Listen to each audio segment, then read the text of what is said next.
잠들지 못하는 밤, 역사 속으로의 시간여행, 역사 읽어주는 여자입니다.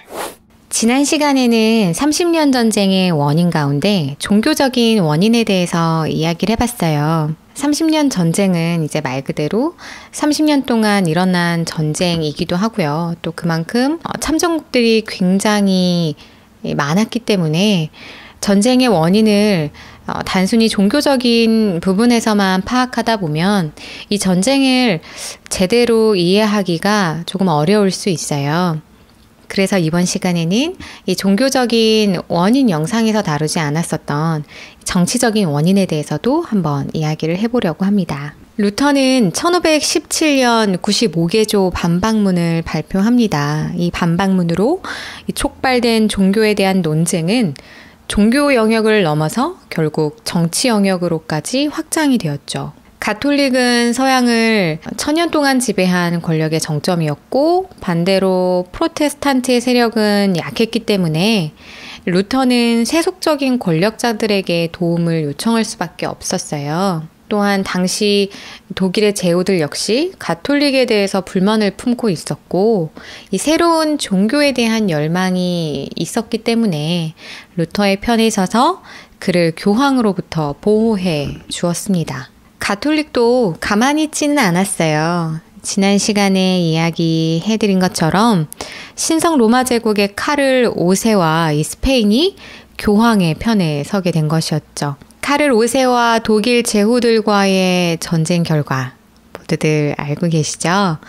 카를 5세는 신실한 가톨릭 신자였으나 이 루터주의자들과의 전쟁에서 패배한 후에 황제 자리에서 물러나면서 스페인 지역은 그의 아들인 펠리페 2세에게 그리고 신성 로마 제국은 형제인 페르난디트 1세에게 물려주었습니다. 스페인을 물려받은 펠리페 2세 역시 독실한 가톨릭 신자였어요. 그는 스페인을 이 가톨릭 국가의 맹주로 만들었고 반종교개혁의 나라로 만들었습니다. 여기에서 반종교개혁이란 루터의 종교개혁에 맞서서 가톨릭 내부에서 자체적으로 실시했던 개혁을 말해요. 당시 유럽에서의 스페인의 위상은 꽤나 높았는데요. 스페인이 해상을 장악하고 있었을 정도였으니까요. 여러분도 한 번쯤은 들어보셨을 무적함대가 바로 스페인의 것이었습니다. 얼마나 전쟁을 잘 수행하고 그리고 많은 승리를 거두었으면 이 무적함대라는 별명이 붙었겠어요. 스페인은 이러한 막강한 군사력을 바탕으로 이 프로테스탄트를 채택한 국가들과 많은 분쟁을 일으켰고요. 그리고 또한 프랑스와도 갈등 상황에 놓이게 돼요. 프랑스는 사실 가톨릭 교회의 장녀라고 불릴 정도로 독실한 가톨릭 국가였는데요. 그렇다면 스페인과 신성로마 제국도 가톨릭 국가고 프랑스도 가톨릭 국가인데 왜 같은 편끼리 분쟁을 일으켰을까라는 생각이 드실 수도 있을 것 같아요. 이는 여러 가지 정치적인 상황이 얽혀 있었기 때문입니다. 신성 로마 제국과 스페인을 통치했던 곳은 합스부르크 왕가였고요. 합스부르크 왕가는 유럽 세계의 패권을 꿈꿨어요.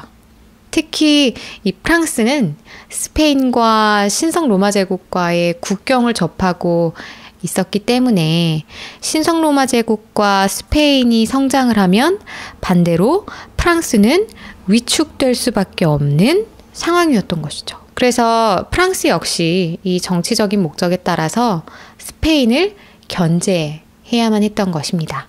특히나 15세기 말 이 콜럼버스의 신대륙 발견 이후에 이 17세기 유럽은 식민지 개척의 시대였어요. 식민지 개척을 하기 위해선 이제 다른 나라로, 즉 해외로 진출을 해야 하는데 프랑스의 입장에서는 이 신성 로마 제국과 스페인에 의해서 길이 막혀버리면, 즉 통로가 막혀버리면 다른 나라로 진출할 수 있는 기회조차 잃게 되는 것이었기 때문에 당시 프랑스 입장에서는 이들을 견제해야만 했던 것이었죠. 그래서 이제 당시 프랑스의 앙리 4세는 이 프로테스탄트의 동맹에는 가입하진 않았지만 신성로마 제국의 독일 지역 그리고 스페인의 식민지였던 네덜란드의 프로테스탄트들을 지원하면서 이 스페인과 신성로마 제국을 견제했습니다. 하지만 앙리 4세는 1610년 5월에 암살을 당했고요.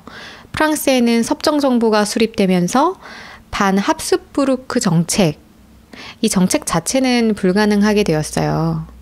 그런데 앙리 4세가 암살을 당했다고 해서 이 합스부르크 왕가와의 이 갈등 그리고 견제가 완벽하게 끝난 것은 아니었습니다. 그리고 결국 이러한 갈등이 30년 전쟁에서 터져나온 것이었죠. 프랑스 외에도 스페인은 네덜란드와도 갈등을 겪었어요. 네덜란드는 스페인에게 독립하고 싶어하는 그런 열망이 굉장히 강했습니다. 특히 네덜란드는 산업이 발달해 있었고요. 경제적으로도 풍요를 누렸기 때문에 이 펠리페 2세는 이 네덜란드가 독립하는 것을 허락할 수 없었겠죠.